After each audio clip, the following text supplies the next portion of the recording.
This lesson is on simple interest. So interest is money that you earn on an investment with a bank or financial institution. And simple interest, which is a flat rate interest, is one way to earn it. So there is a formula, which is I equals PRN. I is the interest, P is the principal or the initial quantity that you're putting into that account. R is the rate of interest per period, and we express it as a decimal. And N is our number of periods.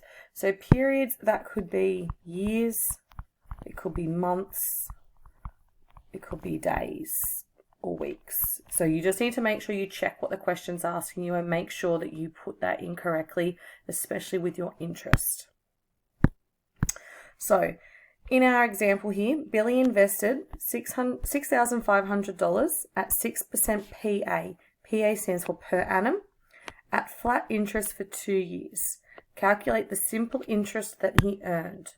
Okay, so PA meaning per annum, which means per year. So we use our formula, I equals PRN. If you wanted to, you could put in the bits of information. So we don't have I, we're trying to find that. We have P, which is our principal, which is 6,500. We have our rate, which is 6%, which as a decimal is 0.06. And we have the number of periods, which is 2. So if this makes it easy for you to write out each part to then or decide which part you're trying to do, please do that as well. So we're trying to calculate the interest that he earned. So we put all of this in, so 6,500 times our rate, 0.06, times our years of 2. And that tells us after 2 years, he has $780 of interest earned. So that means he hasn't touched it, he's just left that amount in there for 2 years and he's earned that little bit of extra money. The only catch with interest though, whether you know this or not, is that your interest is actually classified as an income. So when you complete your tax returns, you need to declare any interest that you've earned on any bank accounts. So just be really mindful with that although it might seem like, yep, cool, this is some extra free money, you can be, or you will be taxed on that. So please keep that in mind in the future. All right, so our second example, Carly invested $10,500 at 5% per annum, flat interest for 16 months. Calculate the simple interest that Carly earned. So if we set it up, we have I equals PRN. If you wanted to, you can set up your I, P, R, and N. Oops. So we want the interest. The principal was $10,500. My interest rate was 5%, which is 0.05.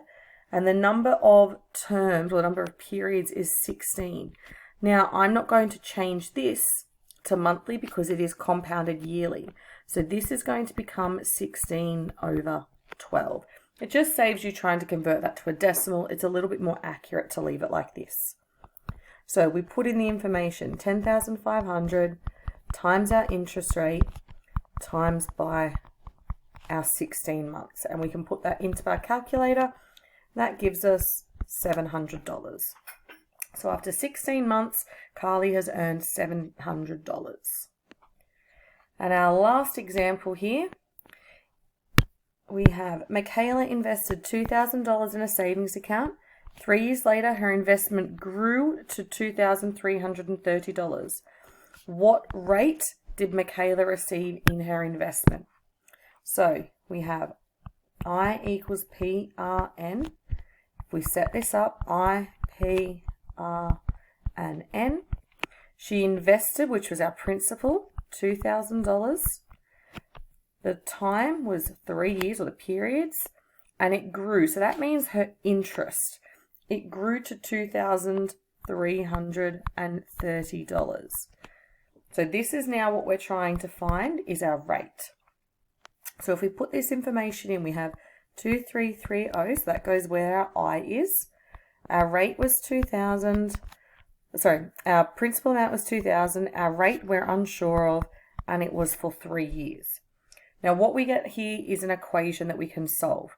You can do this in one of two ways. You can work this out here, giving us 6,000 times R. Or what you can do is go through and divide by 2,000 and divide by 3. Or, sorry, third option, you can do it all in one go. So because it's multiplication, it makes it a little bit easier. What I'll do, just to make this a little bit simpler to see, I'll do it like this, just so that we can really understand. So 2,000 times 3 gives us our 6,000. If we then divide by our 6,000, we have to do it to both sides, remember? That's going to leave us with our R, which is what we want. We want that rate that she was earning. So if we then go further, when we divide that, we have our rate equaling 0.39.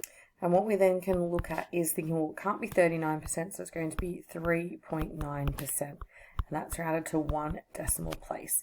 So if you were to go back and check that, it could be a little bit out because we've rounded this. I think it was 0.388883 or something like that.